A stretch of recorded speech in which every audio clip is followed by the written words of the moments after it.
De Blasio finally does something good for New York City. Hi, great to have you with us. If you are new to TST, tap on the subscription button and click the notification bell so you can receive authentic news that you can rely on daily. New York City Mayor Bill de Blasio has finally done something useful for his constituents. He has revealed just how little New Yorkers even need a mayor. For the entire month of May, the same month that de Blasio launched his hilariously ill-advised White House bid, the mayor spent a mere 7 hours at City Hall, according to the New York Post. 7 hours. For many of us, that is not even a full workday, let alone month. New York City could do away with the position of mayor altogether and save the $254,000 it throws away on his annual salary. No one would even notice. The New York Post reports Hisner showed up at his office on just 6 occasions in May, taking part in 2 meetings, 4 events, and 5 phone calls, one of which was the weekly appearance on WNYC radio, according to entries on his official calendar. The 11 appointments amounted to a meager 1/5 of the 50 meetings, calls, and other events at City Hall on de Blasio's calendar from May 2019.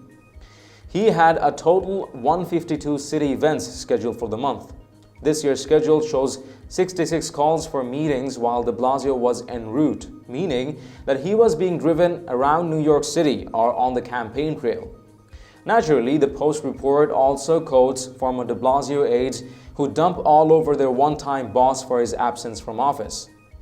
If he's trying to show New Yorkers that he's overdoing the job, he's doing a good job of it, one source told the New York City newspaper.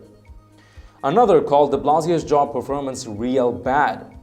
At this point, you've got to wonder how much of his heart is really in it, the source said. I say the Post naturally cites former aides because it should not be surprising that they would have unflattering quotes about de Blasio at the ready. The mayor is famous for being a nightmare boss. One former aide characterized him as a difficult guy to work for. It is no surprise, then, that some would gossip to a local paper about his performance as mayor. Neither de Blasio nor anyone currently in the employ of his administration should be surprised to see this happening. But hey, at least de Blasio can always fall back on his White House bid that is really going well for him. It is not, of course. I'm being sarcastic. At 0.4%, de Blasio is in 16th position, according to a Real Clear Politics polling average. That means the mayor is polling behind left-wing billionaire Tom Steyer, New Age guru Marianne Williamson, and even former Texas Representative Beto O'Rourke. This should not surprise anyone. De Blasio is an unhappy marriage of dislikable and boring.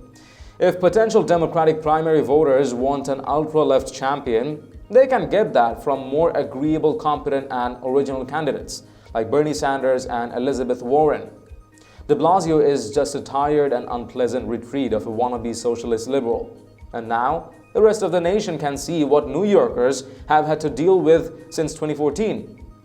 De Blasio is simply kidding himself on running for the Democratic nomination. He should have strived for a better New York before even thinking about the president's position.